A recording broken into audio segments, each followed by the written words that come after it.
There's been several thefts from cars in the area recently, but no one thought the suspected thief would use an umbrella to hide from security cameras. Kimberly and Steve, we are right in the middle of this march around downtown. We started in front of the Federal Building, and here we are now, right by the Balboa Theater. You can see just how many people showed up here for this march today. And now the store has put up these signs that say they no longer have certain prescription drugs at this location.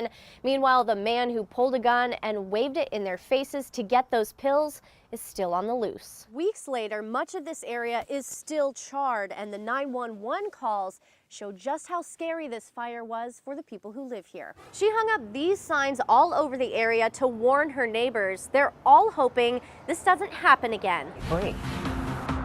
Good evening, Vanessa. This woman got her car stuck here on the tracks and shut it down for more than an hour. And right now, police are still out on patrol trying to get other impaired drivers off the road.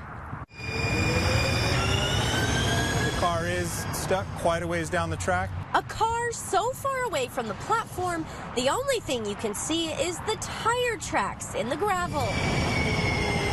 Witnesses say a woman driving close to 50 miles per hour raced onto the tracks before police arrested her, leaving her car in the middle of the line and shutting the route down for more than an hour. DUI is completely preventable. Sergeant Scott Hildebrand is leading the team patrolling the city tonight, trying to catch dangerous drivers like this one. The La Mesa Police Department is partnering with the California Office of Traffic Safety, and we do have a DUI saturation patrol out tonight. This was their first arrest of the night. Meanwhile, a special crew was called in to clear the car off the tracks, so everyone can get back to work. Our hope and our expectation would be zero. Unfortunately, we know that already hasn't happened. We've already had our first one for the night. We do hope it's our last one, but we'll be out there diligently looking for others to make sure that they're off the roads. And the sergeant tells me that they will be out all night patrolling. Meanwhile, all of the lines here at the trolley station are back open. They seem innocent. Most of us use emojis every day to express ourselves. But Professor Murray Jennings has seen the evil hiding behind the symbols. Delving into the dark side is at times very disgusting. You have to remember why you're doing it. He dove into the darkness of the internet, trying to decode the secret language of sex traffickers. All the ads we took were women looking for men, and so they were all looking for guys to date. But by the token, some of them had very special emojis in it that gave certain customers clues as to what they were getting. That's right. He soon discovered traffickers are using emojis to attract clients. One of the big emojis was the growing heart, nested heart symbol. That actually meant it was a minor victim. His student, Jessica Whitney, shocked by what they uncovered. The one emoji that I guess kind of surprised me was the crown emoji, basically saying that the girl in the ad has a pimp. Their research also reveals the jet emoji means victims are flying in. The cherry emoji promises an underage girl. Now, law enforcement agencies around the country are using their findings to rescue women and children. Actually didn't even know we were going to get. For their groundbreaking research, they were honored as heroes by an anti-human trafficking organization.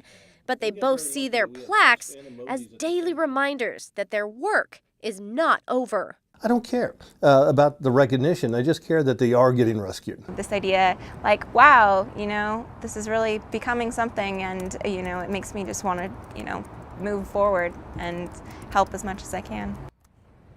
And most of their research focused on Backpage.com. The professor tells me that one of the things that surprised him the most was that every time they ran a new data set, they would find 30 to 50 new victims. He says right now they are focused on pushing forward and diving into the dark web to find more victims. Sometimes rebuilding is a part of life. No one knows that better. July 2017, I come here to United States and I lived in this apartment. Then Ahmed Amid Shorish. He worked side by side with Americans as an interpreter in one of the most dangerous areas of Afghanistan. He really was, shoulder to shoulder in a war zone with our guys, helping to try to execute our missions. Once the Taliban or other insurgencies learn that they're helping us, oftentimes they end up on death lists, so we bring them here to safety. Amanda Maddie is part of No One Left Behind, the organization that helped Shourish's family settle in El Cajon. But this fire that started in the apartment above theirs destroyed everything Shourish had built over the last 6 months. Everyone already knows he's a great guy, but it was after the fire exploded that he showed just how extraordinary he really is. 11 months or 1 year old. Yeah, she was little, yeah. A baby boy trapped in the apartment.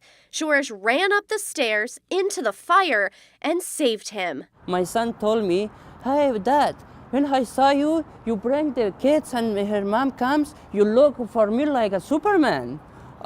I was so happy about this. My son told me this.